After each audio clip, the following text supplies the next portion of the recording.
নমস্কার, রম্য গল্পমালায় সকল শ্রোতা বন্ধুদের জানাই স্বাগত। আপনাদের সাথে আমি রম্য মাইতি। আজ শোনাতে চলেছি লেখিকা তপতী দেবীর লেখা গোপাল ভাঁড়ের মজার গল্প শঠে ষাট্ঠং। অঙ্কনে অয়ন রাহা। গল্প পাঠে আমি রম্য মাইতি। শোনাতে চলেছি আজকের গল্প শঠে ষাট্ঠং। রাজকর্মচারীদের দাপট ও অহংকার সব সময়ই বেশি হয়। তারা নিজেদের খুব বুদ্ধিমান মনে করে।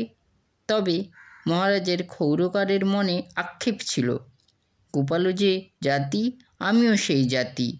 কিন্তু গোপাল যেভাবে মহারাজকে চাতুরিতে হারিয়ে দেয় এবং পরিবর্তে অনেক পুরস্কার পায়, আমিও বা তা পাবো না কেন?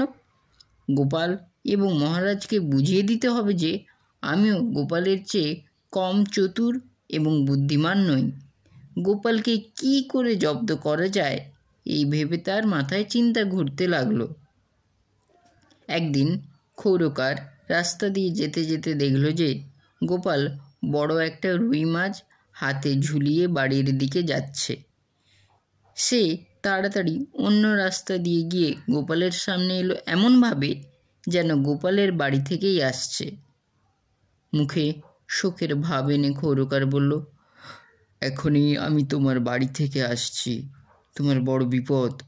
এইমাত্র তোমার মা পরলোক গমন করলেন। তুমি তাড়াতাড়ি বাড়ি যাও। এই লোকটির সঙ্গে গোপালের তেমন কোনো সম্পর্ক ছিল না, এমনকি বাক্যালাপও ছিল না। সেজন্য কথাটা অবিশ্বাস করতে পারল না। এই দুঃসংবাদ শুনে গোপাল শোকে দিশাহারা হয়ে পড়ল। সে সঙ্গে সঙ্গে মাছটি দিয়ে বলল, এই সংবাদের পরে মাছটি নিয়ে ঘরে ঢোকা উচিত হবে না। তুমি এটি নিয়ে যাও। মাছটি রেখে তুমি আমার বাড়িতে চলে এসো। তুমি আমার স্বজাতি। এই বিপদের সময় তোমাকে আমার প্রয়োজন। ক্ষৌরকার মুখে দুঃখের ভাব প্রকাশ করে মাছটি হাতে নিয়ে মনের আনন্দে বাড়ির পথ ধরল। গোপাল আর বিলম্ব করল না। ক্ষৌরকারটি গোপালের মতো বুদ্ধিমান লোককে ঠকাতে পেরে মনে মনে খুব আনন্দ পেল এবং নিজেকে খুব বুদ্ধিমান মনে ভেবে রাস্তার সব লোককে ঘটনাটা বলল। গোপাল বাড়িতে যেতে অবাক। সে সব বুঝতে পারল। ক্ষৌরকার ভেবেছিল এই ব্যাপারে গোপাল তার সাথে ঝগড়া করবে এবং মহারাজের কাছে নালিশ করবে, কিন্তু যেন কিছুই হয়নি এমনি ভাব গোপাল দেখাতে লাগলো। ক্ষৌরকার ভাবল গোপাল সব ভুলে গিয়েছে। এই ঘটনার বেশ কিছুদিন পর গোপাল পরপর কয়েকদিন রাজসভায় উপস্থিত না হওয়ায় মহারাজ খুব চিন্তিত হয়ে গোপালের খোঁজ নিতে লোক পাঠালেন। গোপাল দূর থেকে মহারাজের লোককে আসতে দেখে বিছানায় শুয়ে এমন ছটফট করতে লাগলো, যা দেখে মহারাজের লোক ভাবল গোপাল খুব অসুস্থ। এই সংবাদ মহারাজের কাছে যাওয়া মাত্র তিনি গোপালের বাড়িতে পালকি পাঠিয়ে দিলেন। মহারাজ প্রাসাদের সদর দরজাতে অপেক্ষা করছিলেন। পালকি এসে পৌঁছাতেই তিনি ব্যস্ত হয়ে পালকির সামনে এলেন।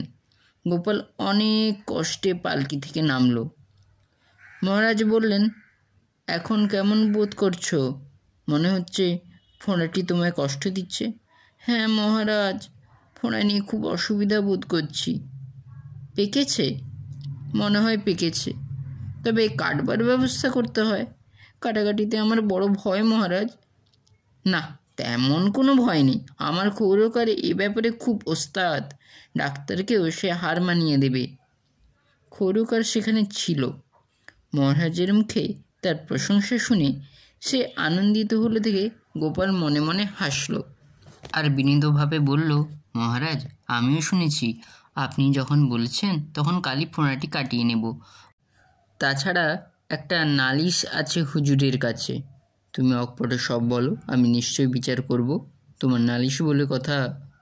মহারাজ, আমি একজনকে ক্ষতের বিনিময়ে কিছু টাকা ধার দিয়েছিলাম, কিন্তু অসাবধানতাবশত সেই ক্ষতখানা আমি হারিয়ে ফেলেছি। তার কাছে এখন টাকা চাইতে গেলে সে আমাকে আমলই দিচ্ছে না, কেবল বালিয়ে বেড়াচ্ছে। দেখা হলে বলছে সে টাকা শোধ করে দিয়েছে। আমি রসিদ দেখাতে বলায় সে আগামীকাল সকালে রসিদ দেখাবে বলেছে। আমার মনে হচ্ছে সে আমাকে জাল রসিদ দেখাবে। আমার অবস্থা তো দেখছেন। এই অবস্থায় আমি কিছুই করতে পারবো না। তা গোপাল, আমাকে কি করতে হবে বলো? আপনি যদি সকালে 2জন পাইক আমার কাছে পাঠিয়ে দেন তো আমি তাকে জাল রসিদ সহ আপনার সামনে বিচারের জন্য আনতে পারি। এ আর এমন কি শক্ত কাজ? তুমি বাড়ি যাও, আমি কাল 2জন তাগড়াই পাইক তোমার বাড়িতে পাঠিয়ে দেব। মহারাজ বলে দেবেন তারা যেন আমার হুকুম অমান্য না করে। তাই হবে গোপাল। বাড়ি ফিরে গোপাল ছেলেকে বলে রাখলো রাজবাড়ি থেকে সকালে 2জন পাইক আসবে, তাদের যেন একটা ঘরে লুকিয়ে রেখে খৌরকারকে ডেকে নিয়ে আসে। খৌরকার যেন জানতে না পারে পাইক এসেছে। এদিকে সে রাতে গোপাল তার বউকে বেশ গুরুপাক আহার প্রস্তুত করতে বলল। গোপালের বউ বুঝতে পারল তার স্বামীর নিশ্চয়ই কোনো মতলব আছে, একটা কিছু না করে ছাড়বে না। পরদিন সকালেই 2জন পাইক এলে গোপালের ছেলে তাদের একটা ঘরের মধ্যে আটকে রেখে বলে রাখলো ডাকলেই তারা যেন বেরিয়ে আসে এবং যাকে ধরতে বলবে তারা যেন সঙ্গে সঙ্গে ধরে। এই কথা বলে গোপালের ছেলে গেল খৌরকারের বাড়ি, তাকে সঙ্গে করে নিয়ে এলো। গোপাল কোঁকাতে কোঁকাতে বাইরে এসে খৌরকারকে বলল, সারা রাত বড় কষ্টে কেটেছে, তাড়াতাড়ি ফোঁড়াটা কাটার ব্যবস্থা করো, তবে একটু দেখে শুনে কেটো, আমার আবার বড় ভয়। খৌরকার দাওয়ায় একটা বিছানা করে তাকে শুতে বলল। গোপাল তাতে আপত্তি করে বলল, আমি দাওয়ার ধারে বসছি, তুমি দাওয়ার নিচ থেকে ফোঁড়া কাটার ব্যবস্থা করো।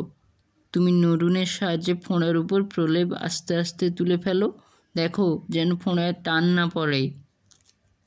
খৌরকার গোপালের মলদ্বারের কাছে মুখ নিয়ে গিয়ে খুবই যত্ন সহকারে প্রলেপ তুলতে লাগলো। প্রলেপ তোলা শেষ হতেই গোপাল কয়েকবার করে ভরভর করে হাঁ করা মুখে পায়খানা করে দিল। এদিকে খৌরকারের অবস্থা শোচনীয়, সে দৃশ্য চোখে দেখা যায় না। গোপাল চিৎকার করে পাইক 2জনকে ডাকতেই তারা সেখানে এসে ওই দৃশ্য দেখে অবাক হয়ে গেল। গোপাল তাদের আদেশ করল, এই মুহূর্তে তাকে বন্দি করে মহারাজের কাছে নিয়ে চলো। পাইক 2জনকে মহারাজের নির্দেশ দেওয়া ছিল, তারা যেন গোপালের নির্দেশ অক্ষরে অক্ষরে পালন করে। খৌরকারের সারা গায়ে বিষটা লেগে থাকায় পাইকরা তাকে স্পর্শ না করে সঙ্গে করে নিয়ে চলল রাজসভায়। গোপাল এবং পাড়ার অনেকেই সঙ্গে চলল। গোপাল বলতে বলতে চলল, আর মাছ খাবে? মহারাজ ওই দৃশ্য দেখে হাসবেন না রাগবেন ভেবে পেলেন না। সমস্ত ঘটনা শুনে খৌরকারকে গঙ্গা থেকে স্নান করে আসতে বললেন।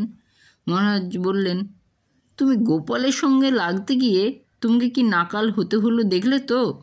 খৌরকার বলল, অনেক শাস্তি পেয়েছি, আর শাস্তি দেবেন না, এই নাক কান মুলছি। মহারাজ তাকে কিছু অর্থ দিয়ে বিদায় করলেন আর গোপালকে বললেন, তোমাকে নিয়ে আর পারি না গোপাল, একটা দোষ করেছি ঠিকই, কিন্তু তুমি তাকে লঘু পাপে গুরুদণ্ড দিয়েছ। গোপাল হাসতে হাসতে বাড়ি চলে গেল। কেমন লাগলো আজকের এই গল্প? কমেন্ট বক্সে অবশ্যই জানান। গল্পটি ভালো লাগলে লাইক এবং শেয়ার করতে ভুলবেন না। পরবর্তীকালে আরও নানা ধরনের গল্প শুনতে এখনই আমার চ্যানেলটি সাবস্ক্রাইব করে আমার পাশে থাকুন। ধন্যবাদ।